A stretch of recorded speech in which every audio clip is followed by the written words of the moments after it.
Jesus, e quem crê diga amém. Receba o Deus com a palma bem forte.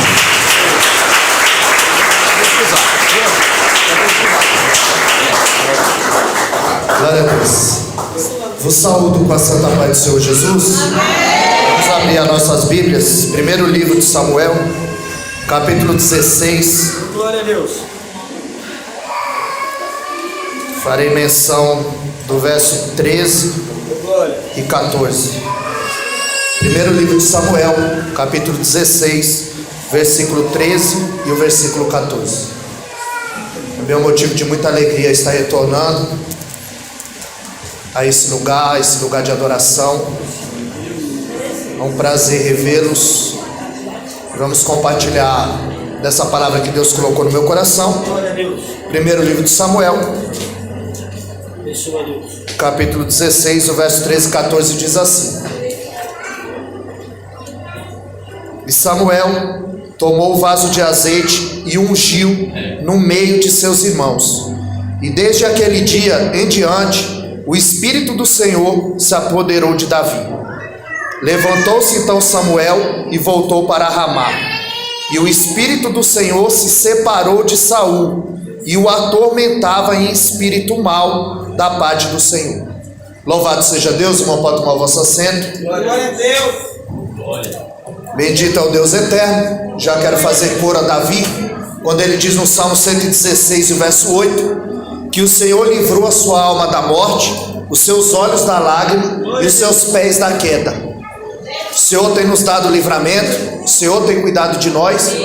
E assim como disse Davi no Salmo 116 e o verso 12, o que darei eu pelos benefícios que o Senhor tem feito na nossa vida? O que daremos nós por todos os benefícios que o Senhor tem nos feito? Porque nós temos sido um milagre na mão do Deus eterno. Nós sabemos que o Salmo 115, o verso 17, diz que os mortos não louvam ao Senhor, e nem os que descem à terra do silêncio.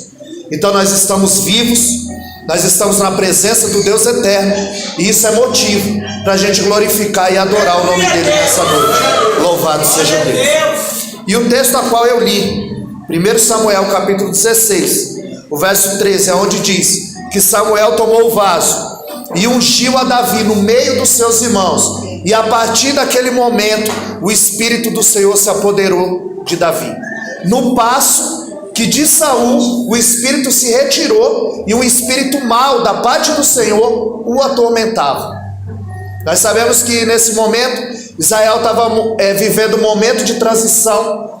Era chamado de teocracia.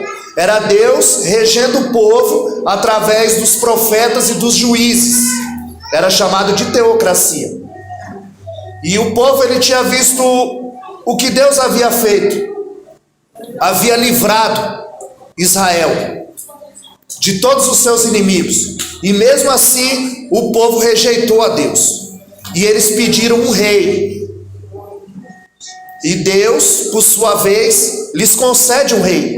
Mas esse mesmo rei que o povo pediu, um momento depois, Deus estava rejeitando esse rei. Assim como o povo rejeitou a Deus, Deus estava rejeitando esse rei.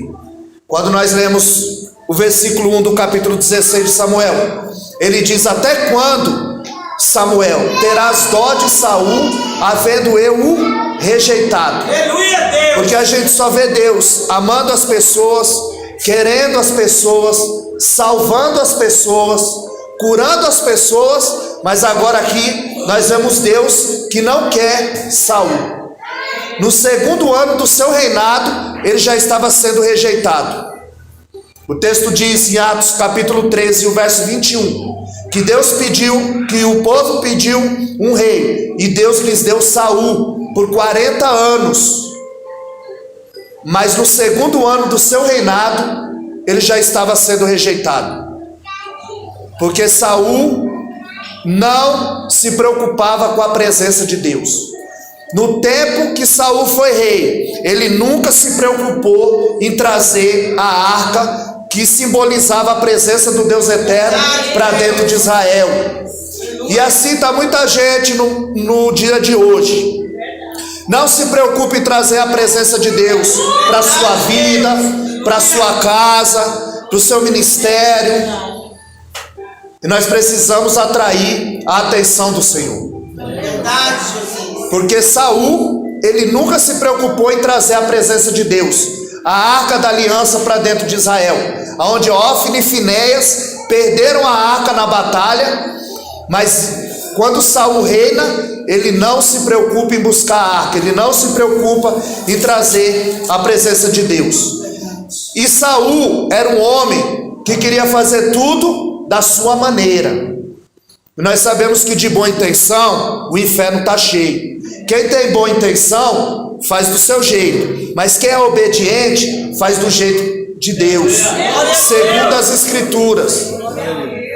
E nós sabemos que Deus, através de Samuel, porque ele estava regendo o povo através dos juízes e profetas, e Samuel chega diante de Saul e diz: olha, Deus, que era o Deus da guerra no Velho Testamento, um Deus que manda o seu povo ir à luta, que não manda o seu povo ficar acomodado, que não manda o seu povo achar que tudo vai cair do céu, que ele vai te dar tudo de mão beijada. Não, é um Deus, aleluia, que manda o seu povo ir à luta e em busca dos seus objetivos.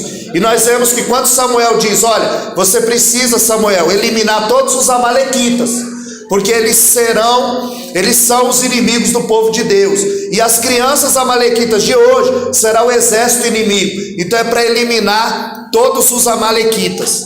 E Saul, por sua vez, diz: é exagero de Samuel.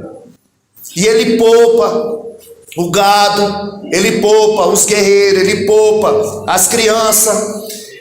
E a Bíblia diz em Jeremias 48:10 que maldito aquele que faz a obra do Senhor fraudulentamente, de qualquer jeito. Porque temos que fazer da maneira que Deus quer, não é da maneira que... Não, é da maneira que Deus quer. Não é o que eu penso, não é o que eu acho, é o que está escrito. Glória a Deus. É o que está escrito. Eu gosto de ministrar a palavra aqui, porque a palavra, ela tem prioridade. Glória a Deus. Porque é através da palavra que nós sabemos o que agrada a Deus, o que eu faço para me desviar do inferno. Verdade. Então, eu não posso estar perdendo tempo contando história, o que eu acho. Nós precisamos ver o que as Escrituras estão dizendo, o que Deus está querendo falar conosco, o que Deus está nos revelando. Saul é do tipo de crente que não confessa o seu pecado e que não deixa. Provérbios 28:13, a Bíblia diz que aquele que confessa e deixa alcança a misericórdia do Senhor. Mas Saul, ele não confessava, ele queria maquiar, ele queria mascarar, ele queria encobrir o seu pecado. E nós sabemos que tudo que vem fácil, vai fácil. Não custou nada para Saul ser rei, não custou nada para ele jogar fora. Ele era rei, ele foi eleito rei porque ele era alto, bonito, forte e experimentado na guerra. Ou seja, ele tinha características humanas, mas ele não tinha as características divinas. Ele era a escolha do povo, não era a escolha de Deus. É por isso que Deus estava o rejeitando, porque ele não andava segundo a vontade do Senhor. É quando nós olhamos para Adão, não custou nada para existir, não custou nada para jogar fora. Você nunca vê Adão fazendo uma oração na Bíblia e dizendo: Senhor, obrigado por eu existir, obrigado por me dar o fôlego de vida. É verdade. Pelo contrário, quando Deus o procura no jardim e diz: comeu do fruto que eu disse que não devia ter comido. Quando Deus pergunta, ele não pergunta para obter informação, porque ele é Deus, ele sabe que ele havia comido, que ele havia desobedecido uma ordem do Senhor. E quando ele pergunta, não é para informação, é para obter confissão. Ele estava dando a oportunidade para Adão dizer: eu errei, Senhor, eu pequei. Mas ele não confessa. O ser humano, ele tem uma dificuldade imensa de assumir o erro. Saul não queria assumir o seu erro. E quando nós olhamos para Adão, na oportunidade que ele teve de confessar o seu pecado, quando Deus diz: comeu da fruta que eu disseste que não comesse, ele diz: foi a mulher que tu me deste. Ele bota a culpa na mulher e bota a culpa em Deus. E Deus pergunta para a mulher: comeu do fruto e deu para o seu marido? A mulher diz: foi a serpente. Então ninguém quer assumir o seu erro, mas nós precisamos, aleluia, ter a humildade de sabermos quando estamos fora da direção do Deus eterno. Glória a Deus. Porque, como eu costumo dizer, quando nós abrimos olhos, começou o culto. O culto não começou 7 horas. O culto começou quando você acordou. Eita Deus, olha aí, Jesus. Porque ninguém sai da presença dele. Você não veio aqui entrar na presença dele, porque você não sai da presença do Deus eterno. Eita glória. Porque a Bíblia diz em Provérbios 15:3 que os olhos do Senhor estão em todos os lugares, contemplando os bons e os maus. Zacarias 4:10 diz que os 7 olhos do Senhor passam por toda a terra. Aleluia. E no Salmo 33:14 diz que da sua morada ele contempla todos os moradores da terra. Glória a Deus, aleluia. Verdade. Deus de maravilha. Não custou nada para Saul ser rei, não custou nada para ele ser jogar fora. Não custou nada para Adão existir, não custou nada para ele jogar fora. E como nosso irmão disse aqui, não custou nada para ele ser o pastor, e ele joga o ministério dele fora. Porque Deus, ele não vê como vê o homem. Deus, ele sonda o coração. O homem só enxerga as características humanas, mas Deus enxerga a característica divina. Obrigada, É por isso que Deus escolheu Davi. obrigada, meu Deus. Obrigada. Como Saul não quis, Deus levanta Davi. Aleluia. O Salmo 89, o verso 20. Deus disse: achei a Davi, e com meu santo óleo ungi. Deus achou a Davi.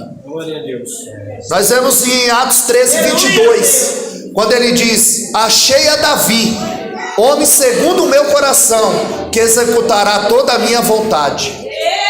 Aleluia, Deus. É Deus que está procurando crente na terra, com compromisso, Verdade. com sinceridade, Eita glória. com obediência. É verdade, meu Pai. Então o Salmo 89:20, achei Davi. Atos 13:22, achei a Davi. Atos 13:22, achei a Davi. Em João 4:24, a Bíblia diz que Deus procura. Em João 4:24, Deus procura os verdadeiros adoradores que o adoram em espírito e verdade. Deus procura. Nós vemos em 2 Timóteo 2,15: procura apresentar-te a Deus como obreiro aprovado, que não tem que se vergonhar e que maneja bem a palavra da verdade. Verdade. Tiago 1,19: o homem esteja pronto para ouvir, tardio para falar e tardio para se irar. Verdade. Nós vemos em Provérbios 8,17: eu amo os que me amam, e os que de madrugada me buscam, cedo me acharão. Madrugada aqui não é tempo, Verdade. como a gente ouve por aí, que vou orar de madrugada que a fila é menor. Que Deus é esse? Não. Todo esse texto que eu citei, de João 4,24, 2 Timóteo 2,15, Tiago 1,19, João 4,24 e Provérbios 8,17, todas essas palavras têm a mesma conotação. Ou seja, o Pai procura, essa palavra procura, 2 Timóteo 2,15, o obreiro procura, Tiago 1,19, essa palavra pronto, e Provérbios 8,17, essa palavra madrugada, ela tem a mesma conotação no grego, é táxi, ou seja, é pressa. Quando você está com pressa, você pega um táxi. Hoje é Uber, né? Mas Essa palavra no grego é tax. Então quando ele está dizendo que o pai procura, que o obreiro procura, que de madrugada me busca, e que o homem esteja pronto, quer dizer que tenha pressa. Aleluia. Pressa em buscar o Senhor, pressa em manejar bem a palavra, pressa em ouvir, Meu Deus. porque Deus ele tem pressa na nossa vida. Glória a Deus. Grande é a seara e poucos são. Agora Deus não chama ninguém capacitado. Ele capacita. Quem diria que um dia eu ia ministrar a palavra do Deus eterno? Porque é Deus que capacita. É Deus que enxerga a característica no ser humano. Verdade, Senhor. Então quando ele diz, olha Samuel, vai até a casa de Jessé o belemita, porque de um dos filhos dele eu tenho me provido de um rei. Porque se você não quer, Deus levanta outro. Eita Deus, olha aí. Se eu não quiser, Deus levanta outro. Porque a obra não vai parar. É verdade, Deus. Glória a Deus. É como, segundo Reis, no capítulo 4, do 1 ao 7. Quando aquela viúva, ela diz para os seus filhos, traga mais vasos.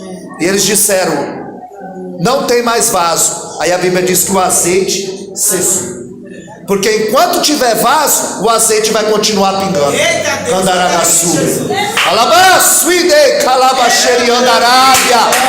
Enquanto tiver vaso, a obra não vai parar.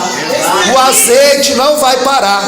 Em todo tempo seja alva tuas vestes. E nunca falte o óleo, o azeite, a presença sobre a sua cabeça, sobre a minha cabeça.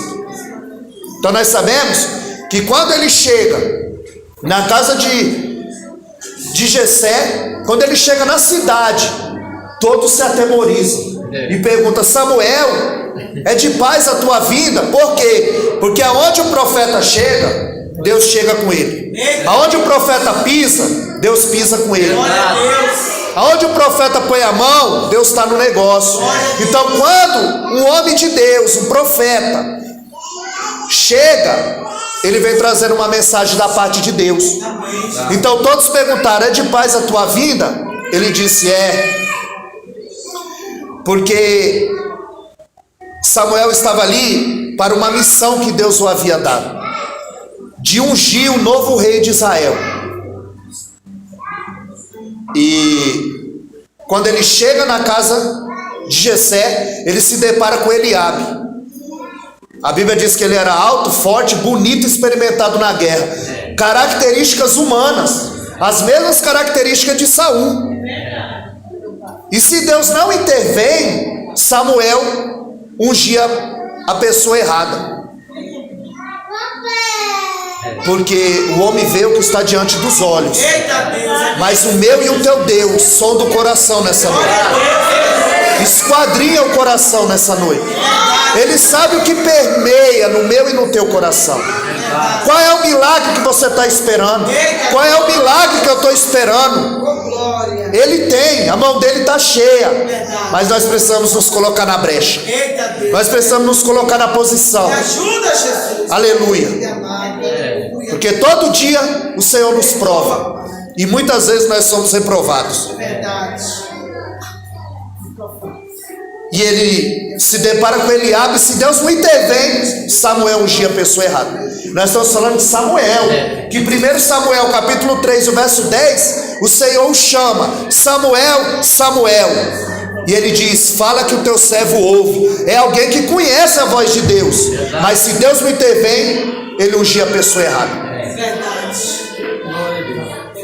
E quando ele diz, certamente estou diante do Senhor, e Deus disse, ei Samuel, não é esse. Aí aparece Abinadab, e Samuel disse, então deve ser esse. E Deus disse, ei Samuel, não é esse.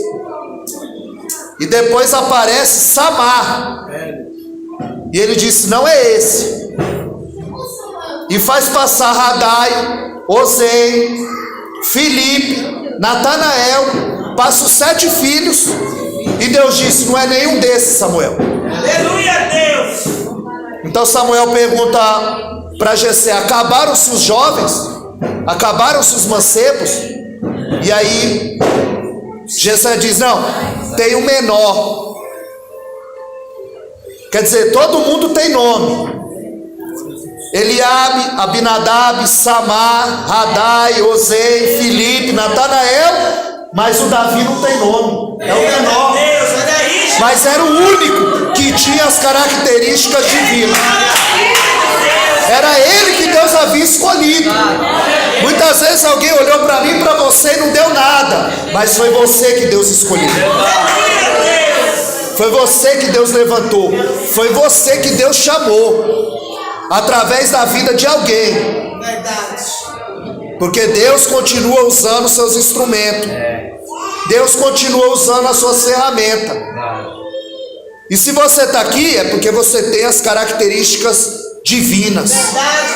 Louvado seja o nome do Deus eterno. E ali ele diz: olha, não nos assentaremos à mesa enquanto ele não chegar.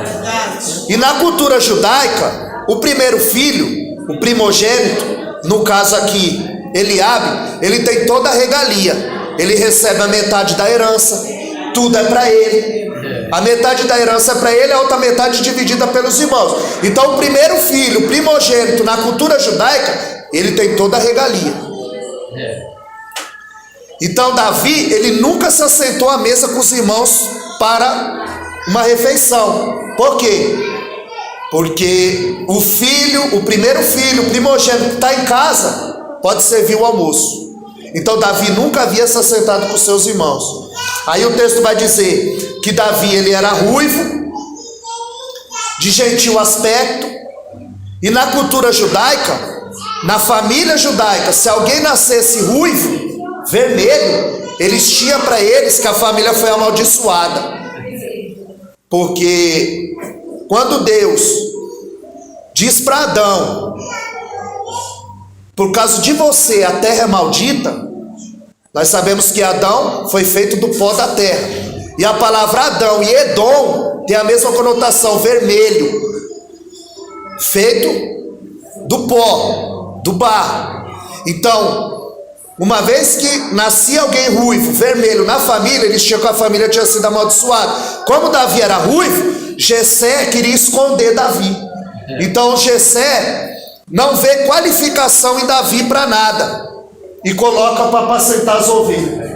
E o texto ressalta que as ovelhas eram malhadas, porque Deus diz: eu te tirei de trás das ovelhas malhadas. E a malhada ainda não prestava para nada, nem a lã aproveitava. Mas era esse que Deus tinha escolhido. Era ele que Deus queria usar e levantar. Glória a Deus. E nós vemos que ele queria tirar da cabeça de Jessé, Jessé queria tirar da cabeça de Samuel a ideia de ser Davi, o escolhido, por ele ser ruivo, por ele estar fazendo algo que ninguém queria fazer, que era apacentar as ovelhas, por ser o último filho na cultura judaica. Então ele não tinha nenhuma qualificação humana, mas ele tinha todas as qualificações divinas. Ele estava lá no campo, tocando a sua harpa, compondo o maior inário de Israel, e dizendo no Salmo 23: preparas uma mesa na presença. E Samuel está dizendo: ninguém se senta à mesa enquanto ele não chegar.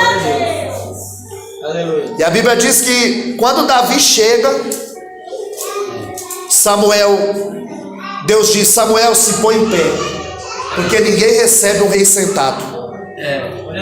E quando Davi chega, Deus diz para Samuel: é esse, você está diante do ungido do Senhor. Glória a Deus. Aleluia.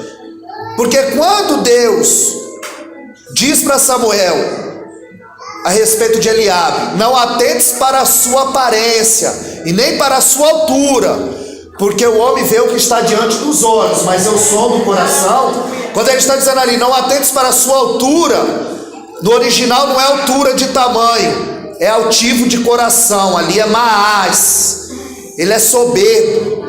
Deus está vendo que ele já é assim antes de sentar no trono. Imagina quando ele sentar.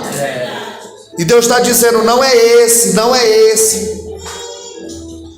Porque quem põe é Deus, quem chama é Deus, quem capacita é Deus, quem abençoa é Deus, quem traz um milagre para a tua vida é Deus. Louvado seja o nome do Senhor. Aleluia. Glória a Deus. Então nós vemos que Davi nunca tinha se sentado à mesa com seus irmãos. E a Bíblia diz que Samuel pega o azeite e derrama sobre a cabeça de Davi, e a partir daquele momento o Espírito do Senhor se apoderou da vida de Davi. No passo que de Saul o Espírito saiu e o atormentava. E toda vez que o Espírito o atormentava, ele perguntava: se você conhece alguém que sabe tocar bem para que alivie e o Espírito se afaste? Aleluia, Deus. E eles disseram: olha, eu conheço um, o nome dele é Davi, Glória a Deus. filho de Jessé. E Saul diz: manda buscar.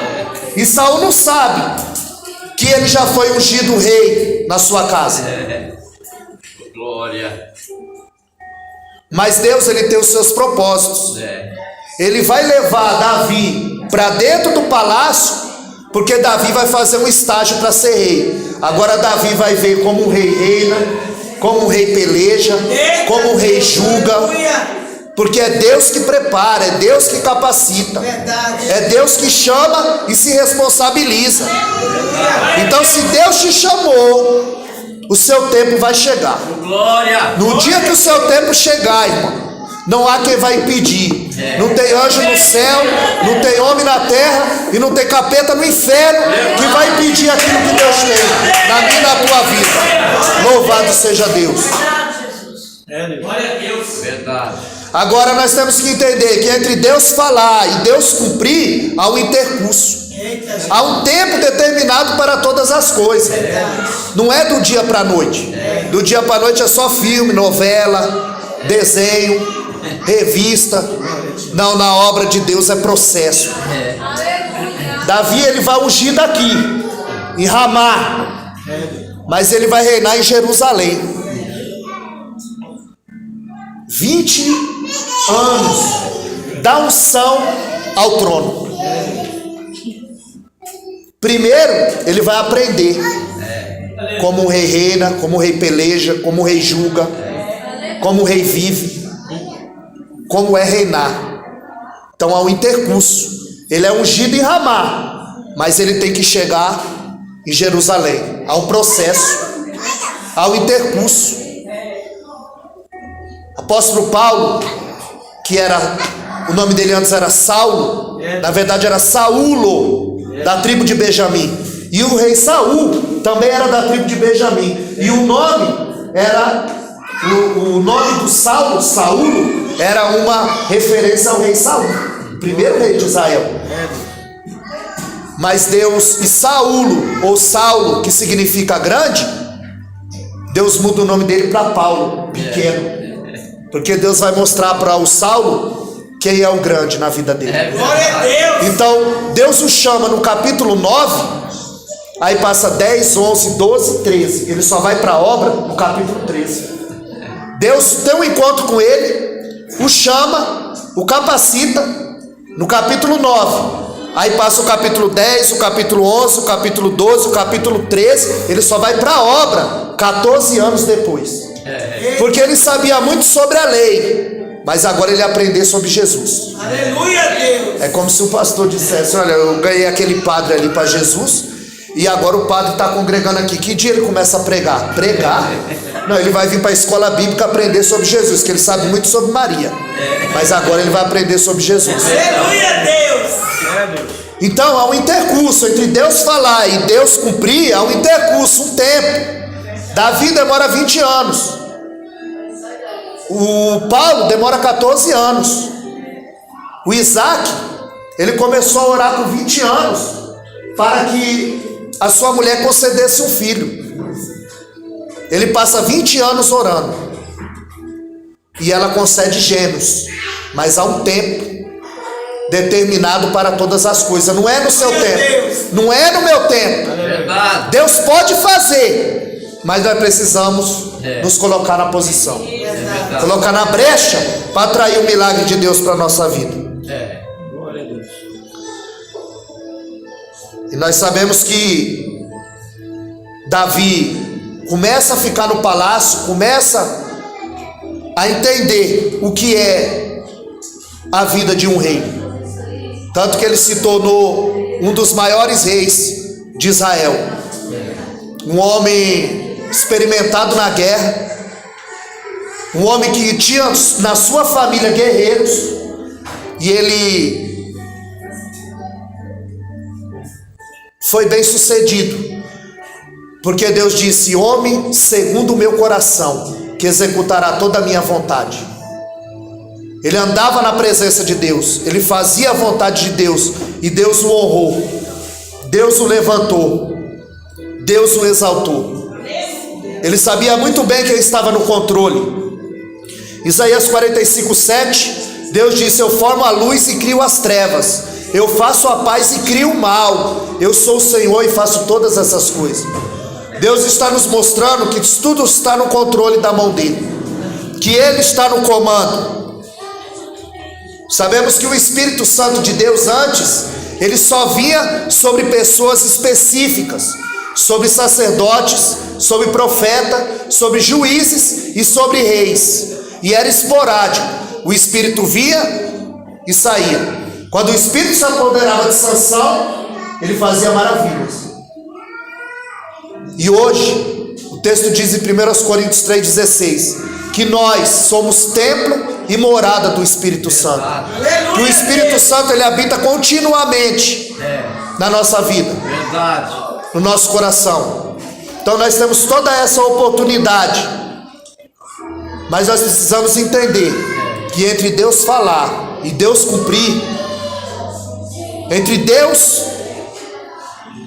te dar uma profecia e Deus te dar o dom, tem um tempo determinado para todas as coisas. Glória a Deus. Não quero ser enfadonho nessa noite, caminhar já para o final, porque a hora já não nos espera mais. Então, quando Golias vai enfrentar o povo de Israel,